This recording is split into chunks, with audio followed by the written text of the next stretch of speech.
I was in court when the judge gave my mom 2 years for attacking my grandma. That's when I lost the only family member I ever trusted. Dad squeezed my shoulder during the whole ride to his parents' house. It's just temporary, he said, until I can figure things out. Grandma was already on the porch, her camera hanging around her neck like always. Dad hugged me at the door. Be good for Grandma and Grandpa. His voice cracked. I'll visit every day. Grandpa appeared behind Grandma, his hand on her shoulder. We'll take excellent care of her, son. Don't you worry. Something passed between them in that look. Dad left without looking back. The guest house smelled like paint and new locks.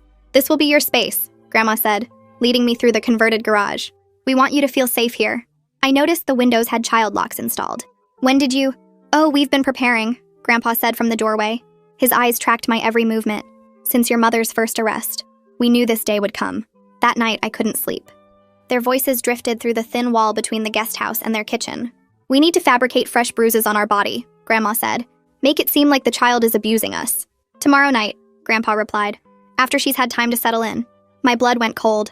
I grabbed my phone to text Dad, but there was no signal. The Wi-Fi was password protected. Even the landline in the guest house just buzzed dead air. The next morning, Grandma brought breakfast on a tray. Click. Another photo. You look tired, sweetheart. Did you sleep poorly? She studied my face like she was measuring something. Your mother had trouble sleeping too. Before her. Episodes. My mom's not crazy, I said. Grandma's face went hard. Your mother attacked 3 people. The judge saw the evidence. She set down the tray too hard. Violence runs in families. We're watching for signs. I waited until I thought they left for groceries, then searched everywhere for a phone. Nothing. The windows had child locks. They only opened 2 inches. The door only opened from outside. I was trapped. Looking for something? Grandpa stood in the doorway. I want to call my dad. He's at work. Grandpa stepped inside, closing the door behind him. The social worker comes tomorrow. She needs to see proof that you're dangerous, just like your mother. What? Some scratches on my arms. Maybe a black eye. He moved closer. You're going to give them to me. I backed against the wall. I won't hurt you. You won't have to. He smiled. You just have to look like you did. That's when I saw Grandma through the window with her camera. Click. See? You're already threatening me, Grandpa said, backing me into a corner. I had to defend myself. I ran for the door, locked. Grandma entered, camera ready. Get some pictures of her looking angry, Grandpa said, before we rough ourselves up. I grabbed a lamp and smashed the window. The alarm screamed through the house. She's destroying property, Grandma shouted, taking pictures. Just like her mother.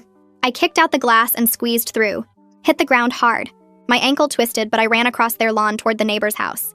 There's nowhere to go, Grandpa called out, walking calmly behind me. I reached their automatic gate. The Hendersons' fence was 6 feet high, but I had to try. I grabbed the top, pulling myself up. Grandpa caught my ankle. The neighbors already know about your violent mother, he said. Who do you think they'll believe? I kicked free and dropped into the Hendersons' yard. Ran to their door, pounding with bloody hands. Help! Please! Mrs. Art Henderson opened the door. Oh my gosh, what happened? My grandparents are trying to frame me. There she is. Grandma appeared at the fence, crying. We're so sorry, Janet. She had an episode. Broke our window. Mrs. Henderson was already looking at me differently. That careful look people give dangerous things. They're lying, I said. They want to hurt themselves and blame me. Sweetheart. Mrs. Henderson's voice went soft. Let's get you back to your grandparents. No. But she was already guiding me toward the fence. Toward them. Grandpa lifted me over like I weighed nothing. Thank you, Janet. We'll get her help. Back in the guest house. Grandma photographed every cut, every bruise. Click, click, click. Look what you've done to yourself, she said. The social worker will be very interested in your meltdown. My dad won't believe you. Grandma smiled. Your father's the one who asked us to do this.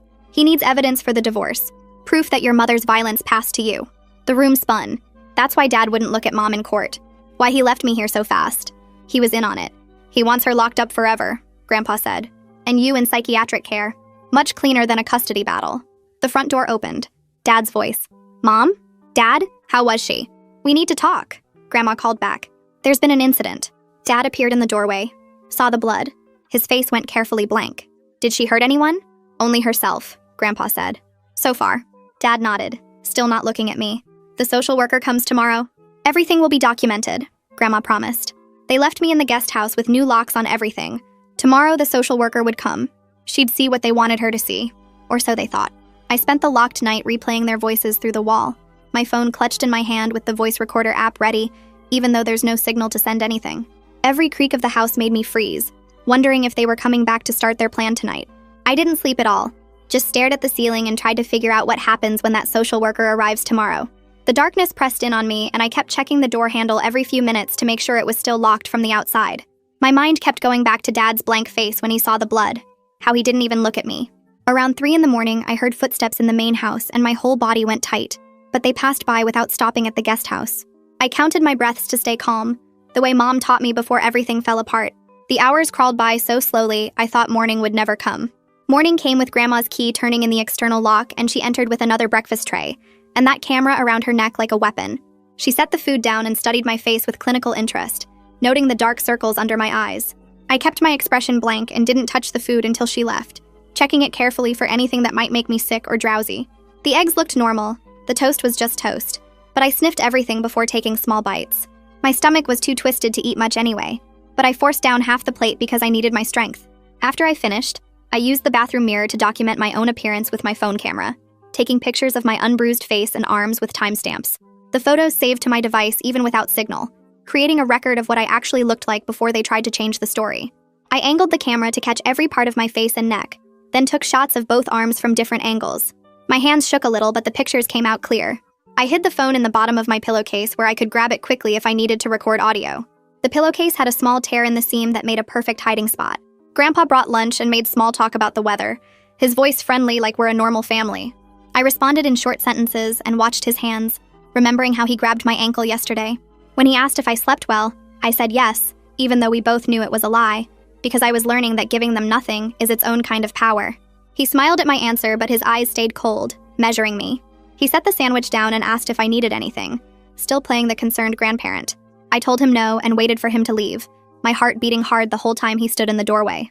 Around 2 in the afternoon, I heard a car in the driveway and voices at the front door of the main house. My heart pounded as I recognized this must be the social worker, right on schedule. Grandma's voice drifted through the wall, warm and concerned, explaining how worried they were about me after my violent outburst yesterday. I pressed my ear to the thin wall and listened to Grandma describe the window-breaking incident, her voice shaking with fake emotion. She told the social worker about my mother's violence charges and hinted at Jean's passing down, painting me as a bomb ready to go off. Every word was planned to make me sound dangerous before the social worker even met me.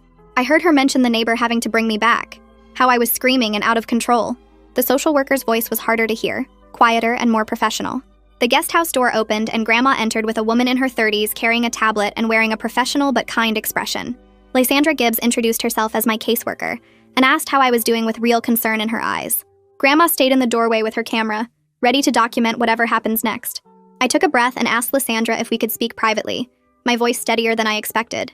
Grandma cut in right away, saying she needed to stay for everyone's safety given my episode. Lysandra glanced at the child-locked windows and external door lock, her expression shifting slightly, then firmly told Grandma that private interviews are required by protocol. Grandma's face went tight, but she backed out of the room, pulling the door closed behind her. Once Grandma left with clear reluctance, I sat on the edge of the bed and Lysandra took the desk chair, her body language open and patient. She asked me to tell her in my own words what happened yesterday.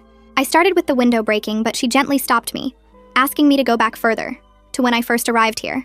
So I told her about hearing them through the wall that first night, their plan to make fake bruises and frame me. My voice shook, but I kept going, explaining the disabled phone and Wi-Fi, the locks that only open from outside. Lysandra took notes on her tablet without stopping me, her face staying neutral but her typing getting faster as I described Grandpa cornering me. I pulled my phone from my pocket and opened the voice recorder app, showing Lysandra the timestamps from last night and this morning. My hands shook a little as I explained that I'd been recording everything since I overheard them planning through the wall, even though there's no signal to send the files anywhere. She leaned forward to look at the screen, her eyes scanning the list of recordings with dates and times.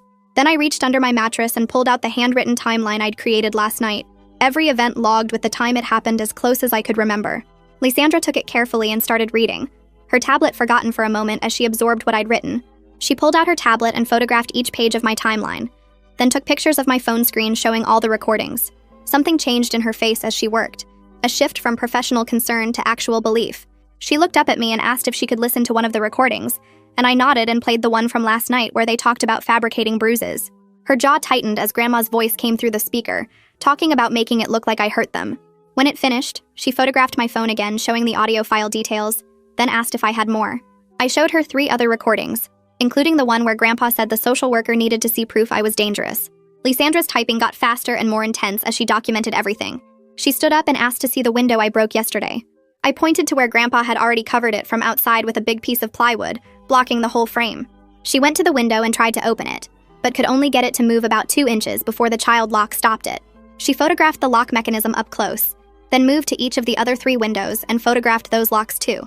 Then she examined the door, taking pictures of how the lock only had a keyhole on my side with no way to open it from inside. She asked where the bathroom was, and I showed her the tiny attached bathroom that Grandpa had installed, and she photographed that too. Her questions got more specific after that. She asked what time they usually brought meals, and I told her it varied, but usually breakfast around 8, lunch around noon, dinner around 6. She asked if I could leave the guest house whenever I wanted, and I explained that the door stayed locked from outside unless they opened it. She asked if I ever went into the main house, and I said only that first day when I arrived, never since. She asked if there was a phone in here besides my cell, and I showed her the landline on the wall that just made a buzzing sound when you picked it up. She tested it herself and heard the dead line, then photographed the phone. She asked about the Wi-Fi password, and I told her I never got it, that my phone had no signal and no internet. She pulled out her own phone and checked, and I saw her frown when she realized there was no Wi-Fi network showing up at all in the guest house. Lysandra put her tablet in her bag and sat back down, her face serious but kind. She told me she was coming back within 72 hours for an unannounced follow-up visit, and that she was recommending a full safety evaluation of this placement. Then she asked me directly if I felt like I was in immediate danger right now, this minute. I wanted to scream yes, wanted to beg her to take me away right now, but I knew from reading about CPS online that immediate danger meant emergency removal, and that could mean anywhere, maybe somewhere worse than here. So I took a breath and told her I was really scared, but I thought I could manage if she came back soon like she promised. She reached out and squeezed my hand, which surprised me because I thought social workers weren't supposed to do that. She promised she'd be back and told me to call 911 if anything happened that made me feel unsafe before she returned. I nodded, even though I wasn't sure calling the police would help when my grandparents had all those photos of me looking violent and destroying property. She stood up and called for Grandma, and I heard the key turn in the lock from outside before Grandma opened the door. After Lysandra left, I pressed my ear against the thin wall between the guest house and the kitchen. Grandma's voice came through first, high and anxious, asking Grandpa what that girl might have said. Grandpa's response was quieter, harder to hear, but I caught something about damage control. Then his voice changed, got cold in a way I hadn't heard before, and he said clearly that they needed to accelerate the timeline. My stomach dropped and I grabbed my phone, fumbling to start a new recording. Grandma said something I couldn't make out, and Grandpa raised his voice slightly, saying they couldn't wait for another social worker visit. I held the phone close to the wall, making sure it was picking up their voices. Grandma's next words came through crystal clear, talking about needing visible evidence by tomorrow morning. She said the word evidence like she was discussing a grocery list, casual and practical. Grandpa agreed and said something about making it convincing but not overdoing it. My hands were shaking so hard I almost dropped the phone. They kept talking for another few minutes, discussing timing and what would look most believable to investigators. When they finally went quiet, I stopped the recording and checked to make sure it had saved properly. The file was there, stamped with today's date and time. The guest house door opened maybe an hour later, and both of them came in together. Their faces had this set look, determined and cold. Grandpa closed the door behind them and stood in front of it like a guard. He told me in this flat voice that I wouldn't be having any more private conversations with social workers or anyone else.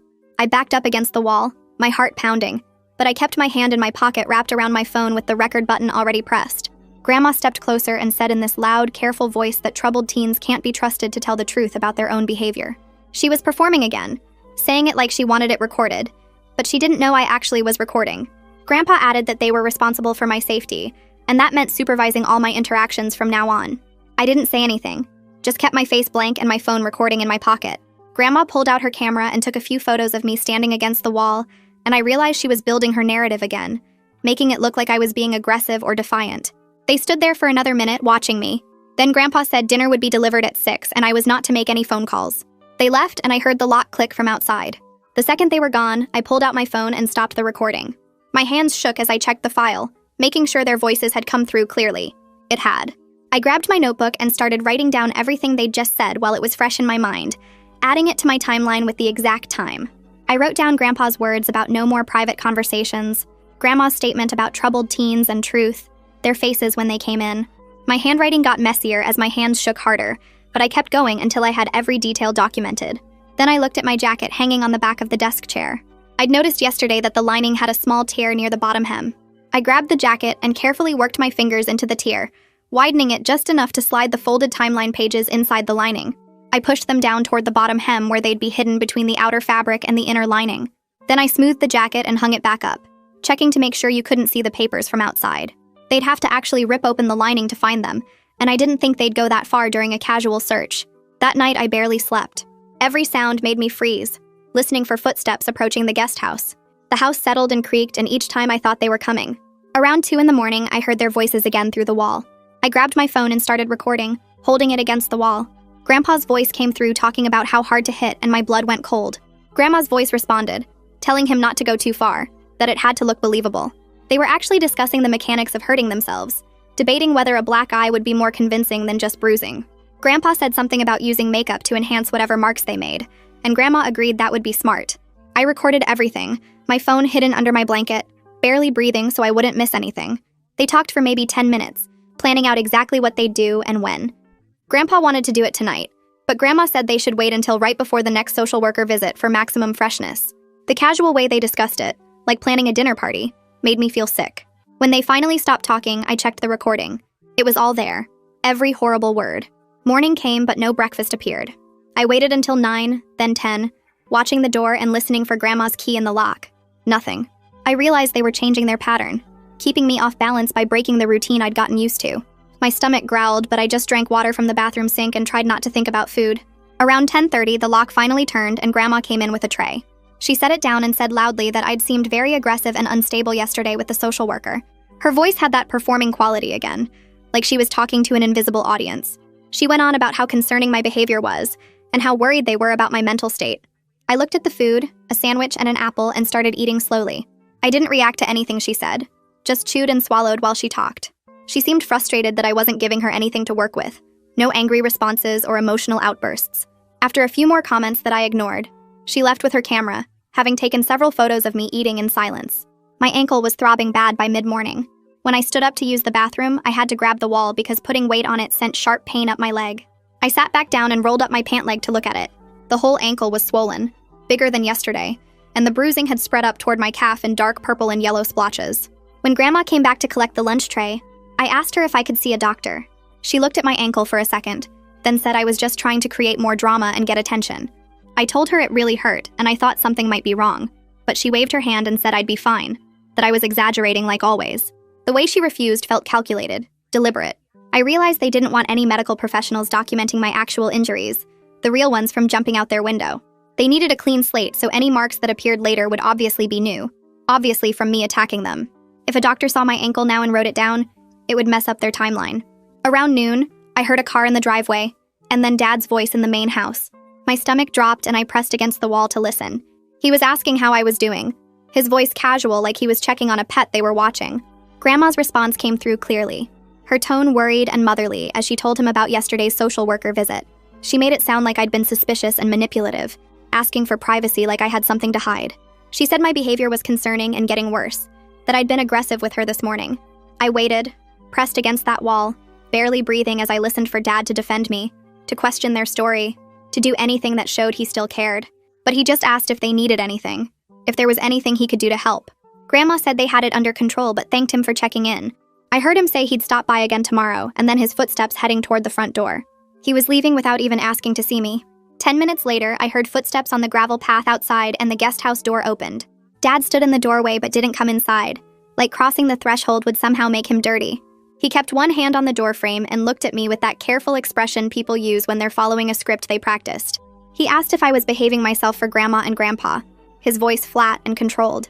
I sat up on the bed and looked straight at him, not breaking eye contact. I asked him if he really asked them to do this, to frame me like they were planning. His face went completely blank for about 3 seconds, no expression at all, and then he said we would talk about it later. That was basically him saying yes without actually saying the words. He turned and walked away, pulling the door shut behind him with a soft click. I heard his car start up a minute later and drive away. After he left, the guest house felt different somehow, like the walls had moved closer together while I wasn't paying attention. Knowing my own father set this whole thing up made the air feel heavier, harder to breathe. I sat on the edge of the bed and made myself take slow, deep breaths. Then I stood up and walked to the tiny bathroom, filled a glass with water and drank the whole thing. I did 10 push-ups on the floor even though my ankle hurt. I needed my body to stay strong even though part of me wanted to just lie down and give up completely. But giving up was exactly what they wanted from me. They needed a broken girl who looked crazy and violent, someone who matched their story. I wasn't going to give them that satisfaction. I went back to the bed and ate the rest of the food from lunch, chewing each bite slowly and completely. Then I did another 10 push-ups. Late afternoon brought the sound of a car pulling into the driveway. Then the doorbell rang. Through the thin wall, I heard Grandma's voice go all fake and cheerful as she greeted whoever was at the door. I pressed my ear against the wall and caught bits and pieces of the conversation. Someone mentioned a follow-up visit, and I realized it was Lysandra, keeping her promise about coming back unannounced. My heart started beating faster with something that felt like hope. Grandma's voice got higher and tighter as she tried to explain why nobody told her about this visit, why it wasn't on the schedule. I heard another voice, calmer and lower, saying something about standard procedures. Footsteps moved through the main house, getting closer to the guest house. The door opened, and Lysandra walked in with a man she introduced as her supervisor, Cole.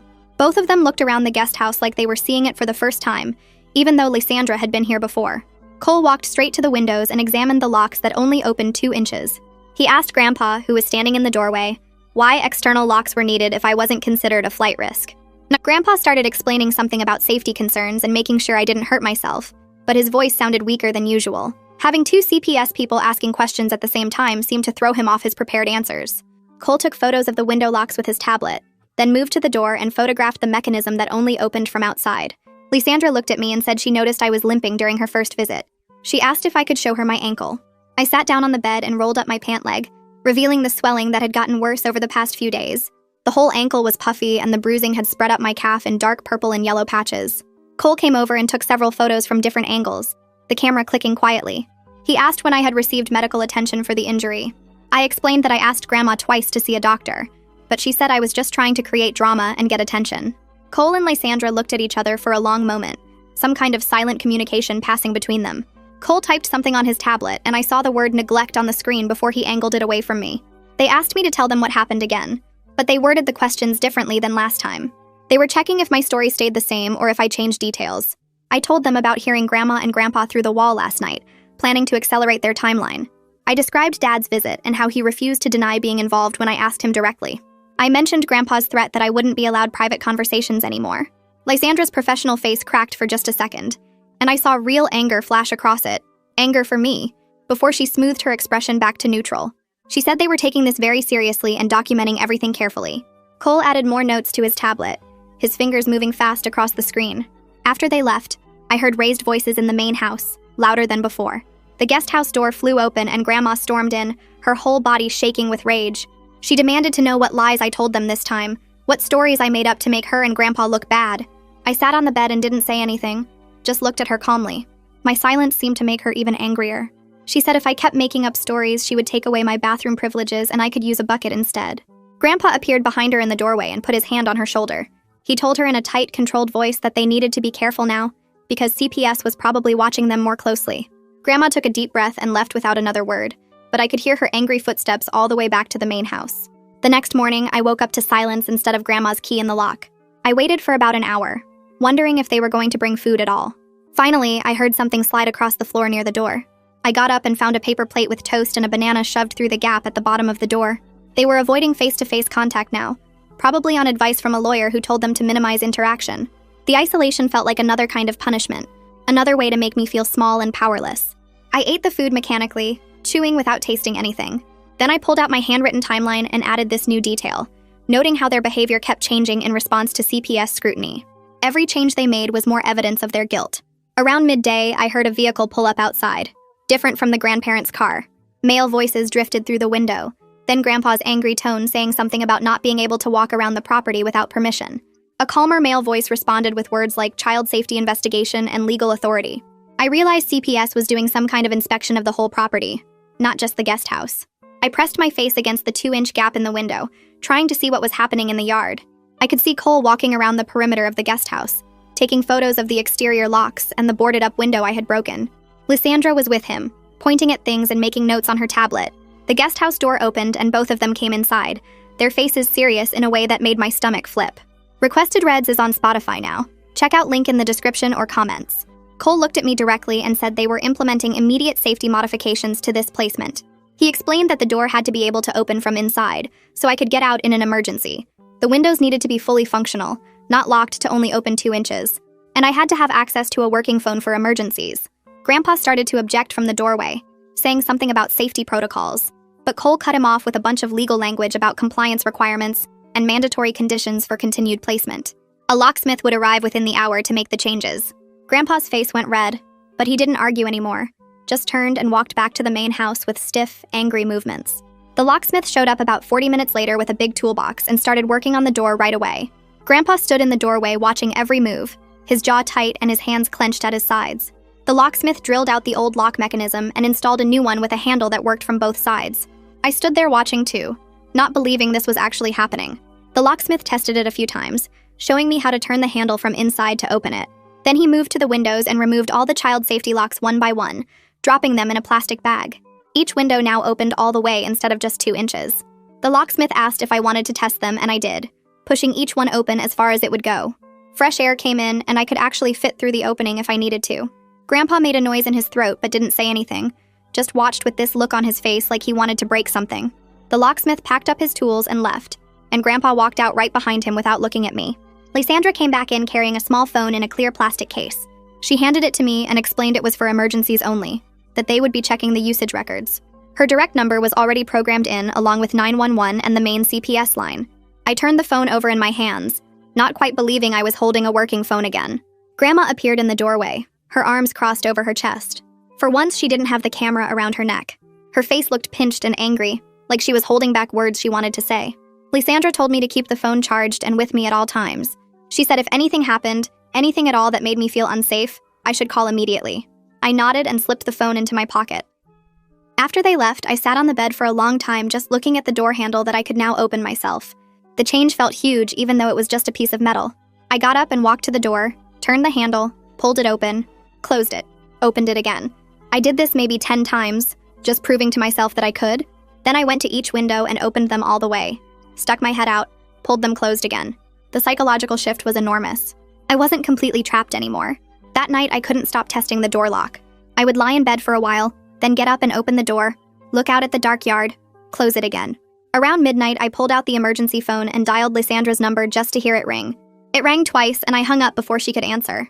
I just needed to know it worked, that I could reach someone if I needed to. The small victories felt huge after days of total helplessness. I finally fell asleep with the phone under my pillow and the door unlocked from inside. The next day, Dad showed up without calling first. I heard his car in the driveway and then his footsteps on the path to the guest house. He knocked, which was new, and asked if he could come in. His face looked drawn and tired, like he hadn't been sleeping well. I stepped back and he came inside, closing the door behind him. He sat down in the desk chair and I stayed standing near the bed. He looked at his hands for a minute before speaking. His voice came out flat when he finally said he was sorry things got out of hand. But he needed evidence of Mom's genetic violence for the custody case. The words hung there between us. I asked him straight out if he actually believed I was violent, or if he was just using me. He still wouldn't look at me when he answered. He said it didn't matter what he believed. It mattered what he could prove. Something cold settled in my chest hearing him say that. I pulled out my phone and told him I had recorded him refusing to deny his involvement. His head snapped up and his eyes went wide. He asked if I had given the recording to CPS. I just stared at him and didn't answer, letting him sit there wondering. He stood up fast and walked to the door. He left without saying anything else, didn't even look back. I watched him go and felt something final break between us. Whatever relationship we had was gone. All that was left was this clear understanding that he saw me as a tool rather than his daughter. Over the next few days, the grandparents changed their approach completely. Meals started showing up late or not at all. I would wait for breakfast and nothing would come until almost lunchtime. The bathroom ran out of cleaning supplies, and when I asked Grandma for more, she said she would get to it eventually. She didn't. At night, I heard them making noise right outside my windows during the hours I usually tried to sleep, talking loudly, moving things around, anything to keep me awake. I wrote down every single incident in my timeline with dates and times. When Lysandra came for her next check-in, I showed her the pattern. She took photos of my notes and made her own records. She explained that proving harassment was harder than proving physical danger, but she was documenting everything. A few days later, I heard the mail truck outside. Usually Grandma got the mail, but this time she took longer than normal. When she finally came to the guest house, she had an envelope in her hand, and her face looked tight. She handed it to me without saying anything. The envelope was already open, even though it had my name on it. Inside was a letter on official-looking paper from something called Legal Aid. It introduced an attorney named Jimena Castro who offered free legal help for minors in custody situations. There was a phone number and instructions to call collect if needed. I read it twice to make sure I understood. My desperate letter to Legal Aid had actually reached someone. Grandma stood there watching me read it, her arms crossed. I folded the letter and put it back in the envelope without saying anything. After she left, I pulled out the emergency phone with shaking hands. I dialed the number from the letter and a woman answered on the second ring. I started talking fast, explaining my situation before anyone could stop me. I told her about the grandparents' plan, the locks, Dad's involvement, everything. She listened without interrupting, just making small sounds to show she was still there. Then she asked specific questions about CPS involvement, about Dad's role, about what the grandparents had done. Her voice stayed calm and professional the whole time. She told me her name was Jimena, and she was going to contact Lysandra right away to coordinate. She said I did the right thing by calling. 2 days later, Lysandra picked me up and drove me to the CPS office. Jimena was already there in a conference room with Cole. Jimena looked younger than she sounded on the phone, maybe in her 30s, with dark hair pulled back and a serious expression. She shook my hand and told me to sit down. Then she started explaining my legal rights as a minor in protective custody. She used words I had to think about to understand, talking about filing complaints against the grandparents, requesting different placement with other family members, petitioning for a formal hearing. Each option had risks and timelines attached. Some things could take weeks, others months. I felt overwhelmed by how complicated everything was, how all these systems seemed designed for adults who understood legal language. Jimena must have seen my face because she slowed down and started using simpler words. Cole took notes on his tablet while Lysandra added details about the safety modifications and the documented harassment. Then Jimena asked about my mother's case. I explained what little I knew. Mom had been charged with attacking 3 people. The evidence seemed solid according to Dad. The judge had seen everything and still convicted her. Jimena made notes while I talked and then said she would investigate whether Mom's case had any connection to my situation. She said sometimes evidence isn't as clear as it seems. The possibility that there might be more to Mom's story than I was told opened something in my mind. A crack in the narrative I had accepted as true. What if Dad had lied about Mom the same way he was lying about me? Lysandra drove me back to the grandparents' house after the meeting with Jimena. The car ride felt too short. Grandma stood on the porch when we pulled up, her arms crossed tight over her chest. She watched Lysandra walk me to the door without saying anything. Inside, the air felt thick and wrong. Grandpa sat at the kitchen table reading the newspaper, but his eyes followed me when I walked past to the guest house. I tested the door lock from inside 3 times that first hour back, opening and closing it just to prove I could. The emergency phone sat on the desk where I could see it. These small things mattered now. Freedom to open a door, ability to make a call. Grandpa came to the guest house that evening with dinner on a tray. He set it down and stood there looking at me for a long minute. Then he started talking about family loyalty and how ungrateful children break their grandparents' hearts. His voice stayed calm, but his words felt like threats wrapped in disappointment. I didn't respond, just sat on the bed and waited for him to leave. After he went back to the main house, I ate the food slowly and checked it carefully first. Then I opened the door again just because I could. Lysandra called 2 days later while I was in the guest house. She explained they were scheduling a formal safety assessment for the following week. It would include interviews with everyone involved and a written report to family court. She said this was a critical step toward either improving my conditions here or justifying alternative placement. Her voice sounded professional and measured. I asked what alternative placement meant, and she said possibly other family members or foster care depending on what the assessment showed. After we hung up, I marked the date on a calendar I'd started keeping. 7 days to wait. The time stretched out strange and slow. Each morning, I woke up and got through another day of living with people who wanted to destroy me. Grandma brought meals at irregular times, sometimes early, sometimes late. Grandpa made comments about troubled teens and family disappointment whenever he saw me. I kept my face blank and my mouth shut. At night, I lay in bed counting down the days until the assessment. The waiting felt like holding my breath underwater, knowing I had to surface eventually, but not sure if there would be air when I did. 3 days before the assessment, my ankle throbbed worse than ever. The swelling hadn't gone down and walking made sharp pain shoot up my leg. I limped to the main house bathroom that morning and caught Grandma watching me from the kitchen. I asked if I could see a doctor about my ankle. She looked at me for a long moment, then said I was exaggerating for attention just like my mother used to do. She turned back to washing dishes. I limped back to the guest house and sat on the bed staring at the emergency phone. Then I picked it up and called Lysandra's direct number. She answered on the 3rd ring. I explained about my ankle, how it happened when I jumped into the Hendersons' yard, how it still hurt bad, and Grandma kept refusing to let me see a doctor. Lysandra asked specific questions about the swelling and pain level. Then she said she'd be there within 2 hours and I was going to urgent care today whether the grandparents agreed or not. She arrived exactly 90 minutes later with paperwork authorizing medical treatment. Grandma opened the front door looking surprised and angry. Lysandra told her in a firm voice that denying medical care to a minor was neglect, and I was being taken to urgent care immediately. Grandma's face went tight, but she got her purse and car keys without arguing. The urgent care clinic smelled like antiseptic and had fluorescent lights that buzzed. A physician assistant called me back after 20 minutes in the waiting room. She was maybe 40 with tired eyes and gentle hands. She examined my ankle carefully, pressing different spots and asking me to move it certain ways. Each touch made me wince. Then she started asking detailed questions about how the injury happened and why I didn't get treatment right away. I explained the whole situation while she typed notes into her computer. About jumping through the window to escape. About my grandparents refusing to take me to a doctor. About everything that led to that moment. She listened without interrupting and kept typing. Then she took photographs of my ankle from different angles with a medical camera. She photographed the bruising and swelling and documented the range of motion. She asked me to describe the denial of medical care in my own words and typed my statement verbatim. When she finished, she looked me in the eye and said she was a mandatory reporter. That meant she had to file a report with CPS about medical neglect. She said she was sorry I was going through this, but the report would be filed today. The PA confirmed it was a bad sprain that should have been treated days ago when it first happened. She said the delay made the healing process longer and more complicated. She fitted me with a brace that wrapped around my ankle and lower leg with Velcro straps. Then she gave me anti-inflammatory medication and printed out instructions for proper care. Ice packs 3 times a day. Elevation when possible. The brace stays on except for showering. She handed me the papers and then put her hand on my shoulder.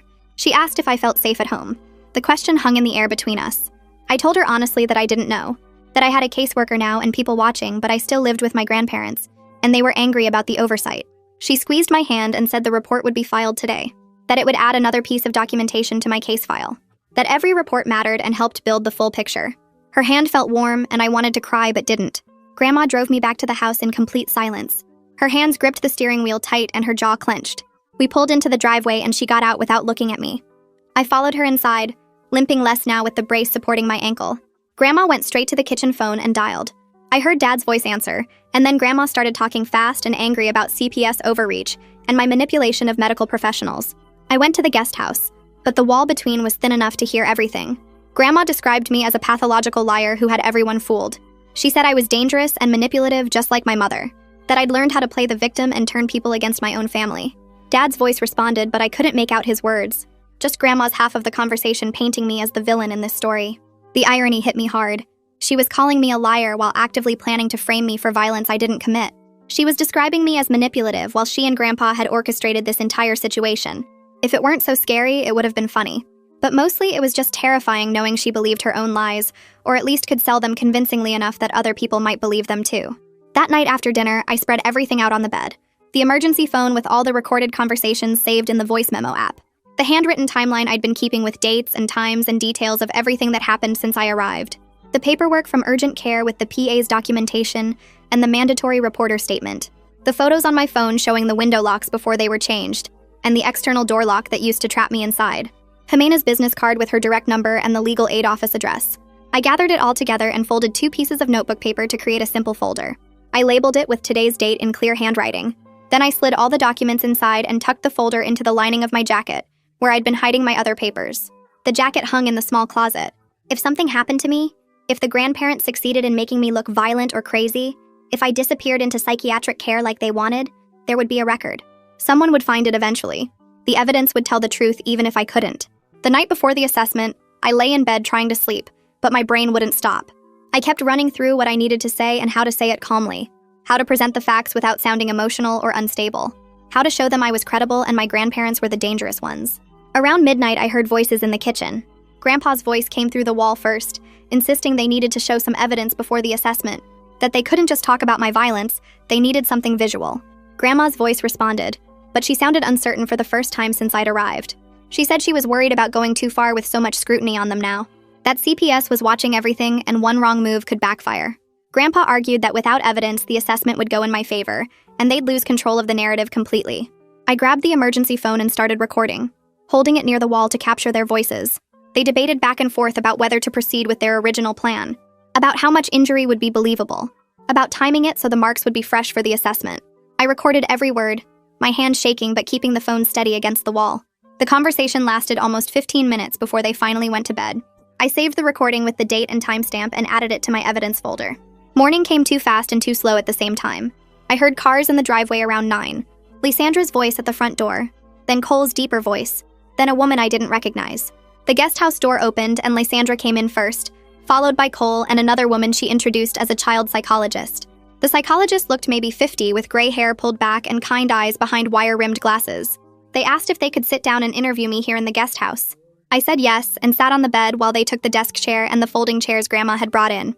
Lysandra asked me to walk through the entire timeline from when I first arrived at my grandparents' house to right now, to tell them everything in my own words. I started talking and didn't stop for almost 30 minutes. I told them about overhearing the plan that first night, about the disabled phone and Wi-Fi and the locks that only opened from outside, about Grandpa cornering me and telling me I had to give him injuries, about breaking the window and running to the Hendersons and being brought back, about Dad's involvement and his admission that he needed evidence against Mom. I spoke steadily without crying, and pulled out my evidence folder when I got to the parts about documentation. I showed them my handwritten timeline with dates and times. I showed them the urgent care paperwork and the PA's mandatory reporter statement. Then I played the audio recordings. First the one from that first night when they planned to fabricate bruises. Then the one from last night when they debated whether to proceed despite the scrutiny. The three professionals listened without interrupting. Lysandra and Cole took notes on their tablets. The psychologist just watched me with those kind eyes and nodded occasionally. When I finished, the psychologist leaned forward slightly and asked if she could ask me some questions. Her voice was gentle but not condescending. She asked about my emotional state right now, about my relationship with my parents, about my understanding of what was happening and why. I took a breath and tried to organize my thoughts. I told her I was scared but trying to stay focused on documenting everything and keeping myself safe. That I didn't trust Dad anymore after learning he was part of this scheme. That I missed my mom even though I didn't know if the things they said about her were true, or if Dad had lied about her the same way he was lying about me. The psychologist nodded and made notes on a legal pad with a pen. Her expression stayed compassionate but professional. She asked a few more questions about my sleep and eating and whether I'd had thoughts of hurting myself or others. I answered honestly. Sleep was bad, eating was mechanical, and no, I'd never thought about hurting anyone. I just wanted to be safe and away from here. The psychologist wrote everything down and thanked me for being so open and clear in my answers. The three of them gathered their tablets and folders and stood up together. Lysandra gave me a small nod before they left the guest house, and I heard their footsteps cross the yard toward the main house. The front door opened and closed, and then Grandma's voice started up, loud enough that I could hear it through the walls even with my door still open. I sat on the edge of my bed and listened, my hands pressed flat against my knees to keep them from shaking. Grandma was explaining something in that fake, worried tone she used when she wanted people to feel sorry for her. Her voice kept rising higher, getting more defensive as the professionals asked questions. I caught words like difficult and episodes and just like her mother. Grandpa's voice came next, calmer and more controlled, but I could hear the edge underneath when he talked about safety concerns and necessary precautions. Cole's voice cut through both of them, asking something direct about the external locks and why they were installed before I even arrived. The conversation went on and on, voices overlapping and interrupting. I heard Lysandra mention the recordings I'd played for them, and Grandma's voice went sharp and angry. She said something about privacy and trust that I couldn't make out fully. The psychologist asked a question in her calm professional voice, and Grandpa stumbled over his answer in a way that made it clear he was caught off guard. More than an hour passed while I sat there listening to them try to explain away everything I'd documented. My ankle throbbed in the brace from urgent care, and I shifted my weight to take pressure off it. Finally, I heard chairs scraping and footsteps moving toward the front door. The professionals emerged from the main house and walked back across the yard. Lysandra knocked on my doorframe even though it was still open, and the other two stayed back near the main house. She came inside and closed the door partway behind her, giving us some privacy. Her face looked tired but determined, and she sat down in the desk chair again. She told me they were recommending enhanced supervision of my placement here, with weekly check-ins from CPS to monitor the situation closely. My stomach dropped because I'd been hoping she would say I could leave right now, that they were moving me somewhere safe immediately. She must have seen it in my face because she leaned forward slightly and explained that the system doesn't work that way. They need documented patterns over time, not just my word against my grandparents' word, even with the recordings. She said they were building a case, but it takes weeks or months to gather enough evidence for a judge to order removal. I asked if that meant I had to stay here with them, and she nodded but promised they would be watching closely now. She told me to keep documenting everything, to call her immediately if anything escalated, and to focus on keeping myself safe while they built the case. The words felt heavy, like I was asked to survive in a trap, while people on the outside slowly worked to spring it open. She squeezed my shoulder before she left and reminded me I had the emergency phone now. I could call any time. After they drove away, the house went quiet in a way that felt dangerous. Grandma and Grandpa didn't come to the guest house that evening. No dinner appeared on a tray. I ate granola bars from the stash I'd been hiding in my jacket and drank water from the bathroom tap. The next morning, Grandma left a plate of toast outside my door without knocking or coming in. I opened the door after I heard her footsteps retreat and brought the food inside, checking it carefully before eating. The silence continued for days. They barely looked at me when our paths crossed in the yard. Meals showed up at weird times, sometimes early morning, sometimes late afternoon, never on any schedule I could predict. They were making a point of not being alone with me, probably because they knew I was recording everything now. The house felt like a war zone where nobody was shooting but everybody was armed. I kept my phone in my pocket constantly, ready to record any conversation. I updated my timeline every night with notes about the irregular meals and the way they avoided me. The waiting stretched out, each day blending into the next. I went to the bathroom, ate whatever food appeared, and tried to sleep through the nights when their voices drifted through the wall, discussing their next moves in careful, quiet tones. I I couldn't quite make out. A week into this tense standoff, my emergency phone rang. Jimena's number showed on the screen. I answered fast, and she told me she'd filed a motion for a hearing to review my placement, scheduled for 2 weeks from now. She explained that she was also looking into Mom's criminal case because something about it didn't add up. She'd found inconsistencies in how the evidence was presented, things that didn't match up with the official reports. She told me not to get my hopes up too high because legal cases take time to unravel, but she wanted me to know there might be more to the story than Dad had told me. The possibility that Mom wasn't actually the violent criminal everyone claimed made my head spin. Everything I'd believed about why I was here, why Dad left me with his parents, why Mom was in jail, all of it might be built on lies. Jimena said she'd call me again before the hearing with more information. After we hung up, I sat on my bed staring at the wall, trying to reorganize everything I thought I knew. If Mom wasn't dangerous, then Dad had lied about her the same way he was lying about me. The thought made me feel sick and relieved at the same time. The days crawled by until Lysandra showed up again without warning. She knocked on the guest house door and came in with news that made my heart pound. The court had ordered family therapy sessions, she said, involving me and Dad with a licensed therapist supervising everything. Dad would have to participate if he wanted to keep any custody rights at all. She asked if I was willing to go, and I told her yes, but only if Jimena could be there for the first session. I didn't trust Dad or any therapist he might try to manipulate. Lysandra agreed immediately and pulled out her phone to start coordinating schedules. She said she'd make sure Jimena was present as my advocate, and they'd find a neutral therapist who specialized in family conflict. We set it up for the following week. After Lysandra left, I felt something shift inside me. This was going to be the first time I'd seen Dad since he stood in my doorway, and basically admitted he was using me as a weapon against Mom. The thought of sitting in a room with him made my hands shake, but I also wanted him to have to face what he'd done. The therapy office was in a boring building with beige walls and motivational posters about growth and healing. Jimena met me in the parking lot and walked in with me, her hand on my shoulder in a way that felt protective. The therapist introduced herself as Dr. Reyes, a woman with kind eyes and a calm voice that reminded me of the psychologist from the assessment. She had us all sit in a circle, me and Dad across from each other with Dr. Reyes between us and Jimena, sitting slightly behind me in the corner. Dad looked terrible, his face drawn and his eyes avoiding mine. Dr. Reyes explained the ground rules and then asked us each to describe our perspective on what had happened. She looked at me first. I took a breath and started talking, laying out the facts in order without letting emotion leak into my voice. I told her about arriving at the grandparents' house and overhearing their plan that first night, about the disabled phone and the locks and Grandpa cornering me, about running to the neighbors and being brought back, about Dad's involvement and his refusal to deny it when I asked him directly. I watched Dad's face while I talked, and it crumbled slowly like something breaking from the inside. When I got to the part about him needing me to look violent on paper for his custody case, he put his face in his hands. Dr. Reyes let the silence sit for a moment before she turned to Dad and asked him to respond. Dad started talking in this broken voice about being terrified of losing custody to Mom. He said he was desperate to prove she was dangerous because the courts were leaning toward joint custody, and he couldn't let that happen. He talked about how his parents convinced him that violence was genetic, that I would eventually turn out like Mom, and that documenting it early would protect everyone. His voice shook when he tried to explain his reasoning. Dr. Reyes listened without interrupting, her face neutral and professional. Then she asked him a direct question that cut through all his explanations. She asked if he actually believed I was violent. Dad stared down at his hands for what felt like forever. The room was so quiet I could hear the clock on the wall ticking. Finally, he said no. His voice was barely above a whisper. He said he didn't believe I was violent at all. He said he just needed the documentation to look like I was, to build his case against Mom. The admission hung in the air between us, and I felt something final break inside my chest. He'd just confessed to using me as a tool, to not caring about the truth, only about what he could prove on paper. Dr. Reyes let that sink in before she started talking about what rebuilding trust would require. She said it wasn't about apologies or promises. It was about consistent actions over months of work. She told Dad he needed to cooperate fully with CPS, to support whatever placement I wanted, even if that meant living somewhere else, and to get himself into individual therapy to deal with his own problems. She made it clear that words meant nothing at this point. Only actions would matter. Dad nodded and agreed to everything she said, but I felt completely empty watching him. The damage was too deep for any amount of therapy to fix. He'd looked me in the eye and sacrificed me to win a custody battle. That wasn't something you came back from.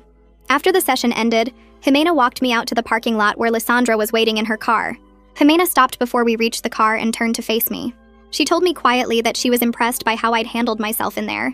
She said most teenagers would have broken down crying or started yelling, but I stayed focused on the facts and on protecting myself. Her words made something click into place in my mind. I realized I wasn't the same person who'd arrived at my grandparents' house trusting my father and believing what adults told me. That girl was gone. I'd changed into someone harder, someone who documented everything and trusted actions over words. The change felt permanent. 2 days later, I was in the guest house when the emergency phone rang again. Lysandra's voice came through saying she had important news about Mom. She told me that Mom's attorney had requested a formal review of her case based on new evidence that Jimena had helped dig up. Apparently, the 3 attacks Mom was charged with were actually self-defense situations that got misrepresented in court. There was documentation that proved it, paperwork that had been suppressed during Mom's original trial. Lysandra said the prosecution was scrambling to figure out how to respond. The news hit me like a physical blow. Hope and anger crashed together in my chest. Hope that Mom might actually be innocent, that she might get out and we could be together again. Anger that Dad had known the truth and used it against both of us anyway, that he'd let Mom sit in jail while he built his case on lies. I asked Lysandra what happened next, and she said Mom's attorney was pushing for the charges to be dropped entirely. It could take weeks or months to resolve, but there was real possibility now. After we hung up, I sat on my bed with my head in my hands, trying to process everything. My whole world had been built on the story that Mom was dangerous and Dad was protecting me. Now that story was collapsing, and I didn't know what was left underneath. The hearing happened 3 days later in a courtroom that smelled like old wood and floor polish. Jimena sat next to me at a long table, her briefcase open with my evidence folder on top. Dad sat across the aisle with his attorney, a man in an expensive suit who kept shuffling papers. The judge was a woman in her 50s with reading glasses hanging on a chain around her neck. She looked tired, but her eyes were sharp when she called the case number. Jimena stood and started presenting my documentation, laying out each piece on a projector screen so everyone could see. The timestamps on my voice recordings, the photos of the locks before they got changed, the urgent care report about my ankle, the CPS reports from Lysandra and Cole. Dad's attorney kept trying to interrupt, calling things misunderstandings and teenage drama. The judge held up her hand and told him to wait his turn. Then Jimena played the audio recording of Grandma and Grandpa planning to fabricate bruises. Their voices filled the courtroom, talking about how hard to hit and whether a black eye would be too obvious. Dad's face went white. His attorney stopped shuffling papers. The judge leaned forward and asked Jimena to play it again. After the second time, she looked directly at Dad and asked him a question. She wanted to know if he participated in a scheme to create fake evidence of my violence. Dad's attorney stood up and started talking about context and misinterpretation. The judge cut him off and repeated the question, this time saying she wanted to hear from Dad directly, not his lawyer. The courtroom went quiet. Dad sat there for what felt like forever, his hands gripping the edge of the table. Then he said yes. He asked his parents to document concerning behaviors, but he claimed he didn't know they would go as far as planning to hurt themselves. His voice was flat, like he was reading from a script. The judge took off her glasses and set them on the bench. She said asking family members to manufacture evidence was conspiracy to commit fraud and child endangerment. Her voice got harder with each word. She ordered Dad to have only supervised contact with me while they did more evaluation. Then she said she was placing Grandma and Grandpa under investigation for attempted abuse. Dad's attorney tried to object, but the judge was already moving on. She turned to me and asked what I wanted. My throat felt tight, but I made myself speak clearly. I told her I wanted to live somewhere safe while Mom's case got reviewed. Somewhere I could go to the school and not be scared. The judge nodded and wrote something down. She said CPS would arrange temporary foster placement with therapy support. If Mom's case got overturned, they would look at reunification. It wasn't perfect, but it meant I was getting out of the grandparents' house. 3 days later, Lysandra drove me to a house on the other side of town. A couple named the O'Neills met us at the door. Mrs. O'Neill had kind eyes and Mr. O'Neill shook my hand like I was an adult. They told me they took emergency placements for older kids all the time. My room was upstairs, painted blue with a bed that had a thick comforter. Mrs. O'Neill showed me the lock on the inside of the door. She said I could lock it whenever I wanted privacy. That night, I locked and unlocked the door about 20 times, just feeling the difference between choosing to lock myself in and being locked in by someone else. The change felt huge. Lysandra started visiting every week to check how I was doing. The O'Neills gave me space, but made sure I knew they were there if I needed anything. I started seeing Dr.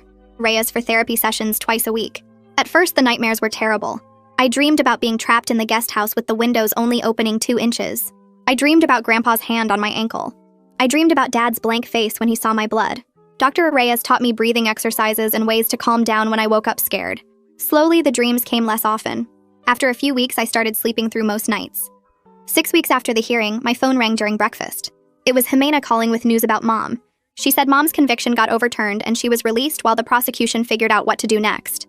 The evidence Jimena found proved that the attacks Mom was charged with were actually self-defense situations.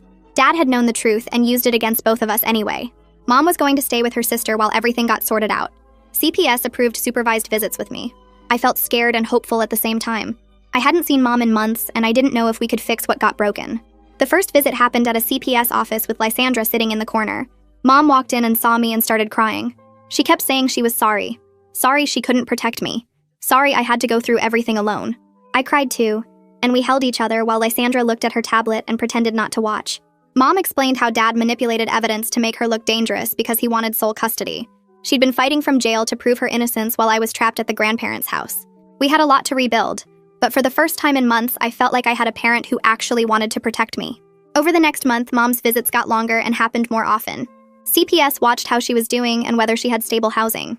She got a job at a grocery store, and her sister helped her find a small apartment. They furnished a room for me with a bed and a desk and posters Mom thought I might like. The court finally approved a trial reunification period where I would live with Mom while keeping up with therapy and CPS check-ins. It wasn't perfect closure because Dad was facing charges and the grandparents were under investigation, and I still had trust issues.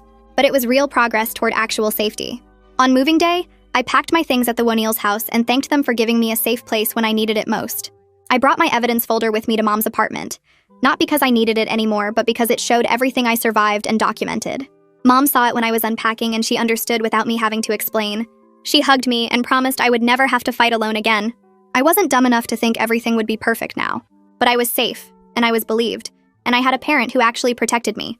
That was more than I had 6 weeks ago, and it was enough to build on. That is how it happened from my side. What about you? I always enjoy hearing how others would have handled it. Tell me in the comments, and I will be reading through them later.